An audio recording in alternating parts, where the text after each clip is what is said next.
নেতা বিদেশে বসে বক্তব্য রাখছেন, শেখ হাসিনার আগ পর্যন্ত আরও একটি ইতিহাস রচিত করেছেন, বক্তব্য রাখছেন ভারতে বসে। ভারতের খুব দায়সার উত্তর পেয়েছে কিনা আমরা, এবং তিনি আসলে এই সুযোগ নিয়ে নানানভাবে বাংলাদেশিদেরকে উস্কে দেওয়ার যে ষড়যন্ত্রের কথা আমি বা রাজনৈতিক দলগুলো বলছে, সেটি তার সফল হচ্ছে কি? ধন্যবাদ আপনাকে। যারা দেখছেন আমার শুভেচ্ছা অভিনন্দন, আমার সহ আলোচক বৃন্দকে শুভেচ্ছা। দেখেন, গ্রামে একটা কথা বলে যে এক কান কাটা রাস্তার কোনা দিয়ে যায়, সাইড দিয়ে যায়, আর দুই কান কাটা রাস্তার মাঝখান দিয়ে যায়। আপনি যার কথা বললেন, মানুষটা এমন, তার লজ্জা শরম কোনো কিচ্ছু কখনোই ছিল না বলে সে ওটাকে হিসেব করেছে শাব্দিকভাবে যে ওই বাড়িটা যে তার একটা স্মৃতি দিত, ছোটবেলা কেটেছে, তার বাবার একটা নামের উপর, এটা যদি তার মনের মধ্যে থাকতো সে হিসাব করে কথা বলতো। সে এমনভাবে কথা বলছে যে তোরা বাড়ি টাড়ি সব ভেঙে দে, এটার দাম কত, এটা না হয় 5 কোটি টাকা 10 কোটি টাকা, কিন্তু সে এটার আভ্যন্তরীণ রিসেল ভ্যালু করতো, তাহলে তার বাবা এত ঘৃণিত ব্যক্তিতে পরিণত হতো না। এত মানুষের এই যে মুরাল এইভাবে ভাঙা, সে যদি অকারণে বাধ্য না করতো তার বাবার নাম বলতে জোর করে, যারা চলে গেছে পৃথিবী ছেড়ে, যে কোনো ধর্মেরই হোক না কেন কিংবা নাস্তিক হোক না কেন, এদের প্রতি কিন্তু একটা শ্রদ্ধা থাকে আলাদা। শেখ হাসিনা এমন জায়গায় নিয়ে গেছে তার বাবাকে যে সেই শ্রদ্ধা ভক্তি মানুষ ভুলে গেছে, কারণ ওটাকেই সে রাজনীতির একটা হাতিয়ারে পরিণত করেছে, বিকৃত হাতিয়ারে পরিণত করেছে একটা মৃত ব্যক্তিকে। এটা যদি তার বাবার ঋণ শোধ করা বলে, তাহলে এরকম ঘৃণিত সন্তান পৃথিবীতে আসুক, আমি এটা চাই না।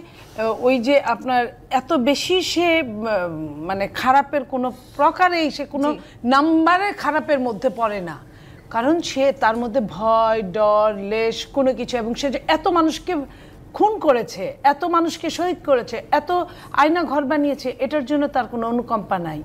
ও কয়েকটা মিথ্যা কথা বলি, তার মধ্যে সবসময় কমন থাকে যে তার কি হারিয়েছে, তার কি সমস্যা হয়েছে, তার পুলিশদের কি হয়েছে। এটা পুলিশটা যে জনগণের, এবং এই পুলিশ বলেন যারাই বলেন এরা জনগণের টাকায় চলে, তার টাকায় না। সে পর্যন্ত জনগণের টাকায় ট্যাক্সের পয়সায় চলেছে, শুধু চলেই নাই, কারি টাকা বাংলাদেশকে খালি করে বিদেশ পাচার করেছে। এই জায়গাটাতেই আমরা বলি যে এই যে আজকে কালকে যারা শাব্দিক অর্থে আপনার এই ইট কাঠ পাথরগুলা ভাঙলো, এটা শেখ হাসিনার কিছু, আমি এই নামটাও বলতে চাই না, তার কোনো সমস্যা হলো না। সমস্যা যেটা হলো বাংলাদেশের কালচারের সমস্যা হলো। বাংলাদেশের মানুষগুলো দেখেন, পৃথিবী যতদিন বেঁচে থাকবে ফেরাউনকে দেখবে, ফেরাউনের কৃতকর্মকে দেখবে। ওই বাড়িটা থাকলেও কিন্তু বাংলাদেশের জনগণ এটাই দেখতো, সেটা থেকে বঞ্চিত করলো আমাদের পরবর্তী প্রজন্মকে।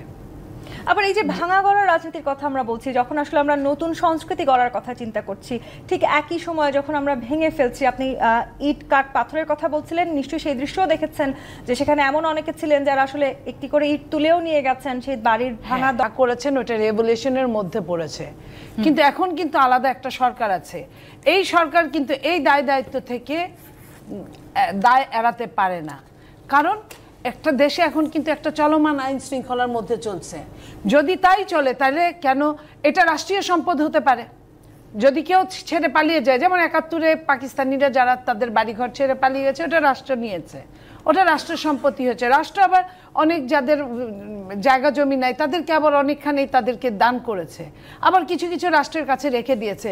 হতে পারতো এই জায়গাগুলা, আপনি যদি মনে করেন যে ওই ইট কাঠ বালি যদি আপনি ভাঙেন, তাহলে হোয়াই নট প্রধানমন্ত্রীর কার্যালয়, যত রকমের খারাপ কাজের সিগনেচার ওইখান থেকে বসে হতো। মাসে দেখছি না, তাহলে আপনি কোথায়, আপনি কি শহীদদের শ্রদ্ধাই কোথায় করছেন, আহতদের কোথায় সম্মান করছেন, আহতদের এই জায়গাগুলো তাদের নাম ব্যবহার করছেন, আপনিও তো তাহলে তাদের মতোই। জি, এই যে আপনি বুলডোজারের কথা বলছিলেন, নাজমুল হক প্রধান অনভিপ্রেত না দিলেও পারতো সরকার, হয় যে আছে না যে দই ফেলে, আমাদের গ্রামে একটা কথা আছে, দই ফেলে ভ্যালট্যাঙ্কা, মানে দইটা পড়ে গেছে পায়ে লেগে, ভ্যালট্যাঙ্কা মানে বোকা সেজে গেছে আর কি, যে না পরের নাই তো কিছু দেখি নাই তো এরকম। তো সরকারের এইটার দরকার ছিল না, বিবৃত সরকার চুপচাপ থাকলেই বরঞ্চ আরও আমার ধারণা ভালো হতো। সরকার বলছে বরঞ্চ বিষয়টার মধ্যে কৌতূহল তৈরি করছে একদম জনগণের মধ্যে, যেটা সরকার বলে কি। আমি যেটা বলতে চাচ্ছি যে সরকারের তো যেটা রেজাউল বলছে এখানটা, যে দায় তো আছে আইন শৃঙ্খলা রক্ষা করে। এখন তো একটা গভর্নমেন্ট, হ্যাঁ 5 তারিখ থেকে 8 তারিখ গভর্নমেন্ট ছিল না দেশে, সেই সময় কি হয়েছে না হয়েছে উন্মত্ত জনতা, তাই না, সেখানে হইতেই পারে না ঘটনা। তো এখন সেটা হয়, শেখ মুজিবকে মৃত সময় করতে যাচ্ছে কি তো আমাদেরকে একটু বেরিয়ে আসা প্রয়োজন ছিল এবং নতুন করবে, সেই আশাটা করেই তো পাবলিক সাপোর্টটা করছে। তো সেই জায়গায় নতুন করে আপনি যেটা চাপিয়ে দিলেন, যে ইস্যুটা তৈরি করলেন, সেই ইস্যুটা ম্লান হয়ে গেল। তো ওইগুলি এই ম্লানের জায়গাটিতে আবার ঢাকা বিরাজ করছে। আমরা ওই রকম অবস্থান চাই না, এটা একটা সমাধান হোক সেটা চাই। উনি যে বক্তব্যের কারণে বাংলাদেশের আজকের প্রেক্ষাপটটা সৃষ্টি হয়েছে, এই বক্তব্যটা উনি অন্যভাবে দিতে পারত। আমাদের ছাত্র জনতা মারা গেছে, সংখ্যা বিতর্ক থাকতে পারে, কিন্তু মারা গেছে এটা তো বাস্তবতা। এই ব্যাপারে ওনার কোনো অনুকম্পা বা অনুশোচনা বা ক্ষমা কোনো কিছু কিন্তু এটার মধ্যে নেই। উনি উল্টা ছাত্রদেরকে একটা দোষের ইয়েতে নিছে। এই যে একটা মানে বক্তব্য দিয়ে সারা দেশকে একটা অগ্নি ইয়ের দিকে নিয়ে গেল, এটা একটা ষড়যন্ত্র আমার কাছে মনে হচ্ছে। ষড়যন্ত্রটা কি? কিছুদিন আগে আপনি দেখবেন এই আগস্ট বিপ্লবের পরপরই 13টা রাজনৈতিক দলকে নিষিদ্ধ করে বা গাও চুলকাইয়া নতুন করে আবার করে ঘা সৃষ্টি করে, এই ইমোশন সৃষ্টি করে মানুষের মধ্যে। ওনার বাবার ব্যাপারে আগস্টের ওনার উপরে গ্র্যান্ড হামলার ব্যাপারে 32 নম্বরের এই হামলাটাও শুকায় যাবে এক সময়, কিন্তু একটা পর্যায়ে উনি আবার চুলকায় ওই রাজনীতি নিয়ে আসবে। আমার কেন জানি মনে হচ্ছে এটা একটা চক্রান্ত, এবং এই চক্রান্তটার মূল কারণ হলো যে দেশে যে একটা গণতান্ত্রিক নিয়ে আসতে হবে কিভাবে, নির্বাচনের মধ্য দিয়ে। পাশ ফেল যেই করুক, একটা নির্বাচন দিতে হবে, একটা নির্বাচিত সরকার আসতে হবে। যদি নির্বাচিত সরকার না আসে, তাহলে বিরাজনীতি করে একটা প্রক্রিয়া এখানে চলছে। সেক্ষেত্রে এই ধরনের আমাদের ব্যাংকগুলা দেউলিয়ার একদম দ্বার প্রান্তে, 22,000 কোটি টাকা ছাপিয়ে আমরা ব্যাংকগুলারে দাঁড় করে রাখছি। এরকম একটা অবস্থা যদি আরো কিছুদিন চলে, আর রাজনৈতিক সরকার যদি সরকারে থাকলে যে কেউ বলবে সরকার, এবং শুধু তাই না, সরকারের এখানে একটু নীরব কিন্তু সম্মতি যে আছে, এটা চিফ অ্যাডভাইজারের কথাতেও বোঝা যায়। উনি যে কথাটা বলছেন অনভিপ্রেত বলে আবার বলছেন যে তবে দিয়ে যে ডটগুলো কথা বলেছেন, এই কথাগুলো উনি না বললে এই বাচ্চারা হয়তো বা নিজের মতো কিছুক্ষণ ভাঙচুর করে চলে আসতো।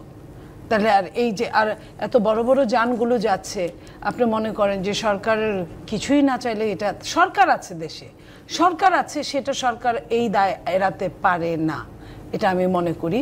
এবং প্রত্যেকটা জিনিসের, আজকে আমি আপনাকে একটা কথা বলি, মানে নেচার অফ রিভেঞ্জ যেটাকে বলা হয়, যে শেখ হাসিনা 129 বিঘা জায়গা নিয়েছিল।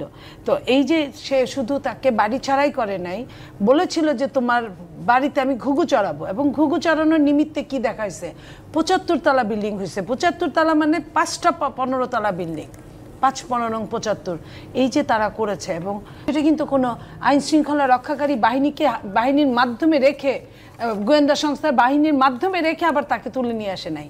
তো এই যে রিভেঞ্জ, বাট এই রিভেঞ্জটাও আমরা এরকম চাই না যে তোমার তাহলে তুমি অধম তাই বলিয়া কি আমি উত্তম হইব না, আমি আরো